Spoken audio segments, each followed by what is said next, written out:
નમસ્કાર. દાહોદમાં વાઘની પ્રજાતિ લુપ્ત થયેલી છે ત્યારે દાહોદ જિલ્લામાં આવેલા રતનમહાલ રીંછ અભયારણ્યમાં વાઘ વસવાટ કરતો હોવાનો મંત્રી પ્રવીણ માળીએ દાવો કર્યો છે અને પાણીના હોજ પાસે આવેલા વાઘનો સીસીટીવી પણ જાહેર કર્યો છે. દાહોદ જિલ્લામાં આવેલું રતનમહાલ અભયારણ્ય મધ્યપ્રદેશની સરહદે આવેલું છે એવો દાવો કરવામાં આવી રહ્યો છે કે મધ્યપ્રદેશના જંગલ વિસ્તારમાંથી વાઘ રતનમહાલમાં આવી પહોંચ્યો છે અને છેલ્લા 8 મહિનાથી રતનમહાલમાં વસવાટ કરી રહ્યો છે. આ વાઘ કોઈ પ્રોજેક્ટ હેઠળ ટ્રાન્સલોકેટ કરવામાં આવ્યો નથી, પરંતુ કુદરતી રીતે આવી ચડેલો વાઘ છે. મંત્રી પ્રવીણ માળીના દાવા પ્રમાણે 4 વર્ષનો નર વાઘ છેલ્લા 9 મહિનાથી રતનમહાલમાં વસવાટ કરે છે. રતનમહાલમાં દીપડા, રીંછ સહિતના અનેક જંગલી પ્રાણીઓ વસવાટ કરે છે. તેમાં સૌથી પ્રથમ વખત વાઘનો પ્રવેશ થયો છે.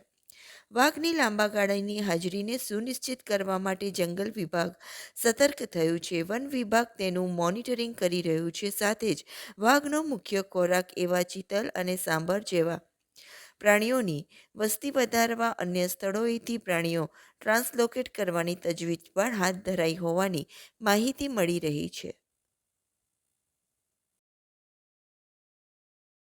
ગઈકાલનો એક મીડિયાની અંદર ટ્રેન્ડિંગ થઈ રહ્યું છે કે ગુજરાતમાં વાઘ આવ્યો અને રતનમહાલના વન્ય અભયારણ્યની અંદર જેની વર્ષો પહેલાં બાયોડાયવર્સિટી હતી, એ બાયોડાયવર્સિટીને જાળવી રાખવા માટે વન વિભાગ ખૂબ અનેક પ્રયાસો કરતું હતું અને તેના જ ભાગરૂપે અત્યારે આપણે એના પરિણામો જોઈ રહ્યા છીએ કે એ કેમેરામાં ટ્રેપ થયો. વન વિભાગ એને સતત મોનિટરિંગ કરતું હતું અને એ જ્યારે ટ્રેપ થયું એના પછી હાકબાક ન થાય, એને પીવાની, ખાવાની વ્યવસ્થાઓ, નેચરલ બાયોડાયવર્સિટી સાથે એને જે હેબિચ્યુટ હોય એ પ્રમાણેનું આયોજન વન વિભાગે કર્યું છે. અમારા ભૂપેન્દ્રભાઈના માર્ગદર્શન હેઠળ અને અમારા મંત્રી શ્રી અર્જુનભાઈના માર્ગદર્શન હેઠળ અત્યારે એને પૂરતી સુવિધાઓ મળી રહે, એમાં કોઈ ડિસ્ટર્બ ના થાય અને ગુજરાતની જે બાયોડાયવર્સિટી પહેલાં જે હતી એ જ બાયોડાયવર્સિટી સાથે ગુજરાતમાં વાઘનું પુનઃ સ્વાગત છે.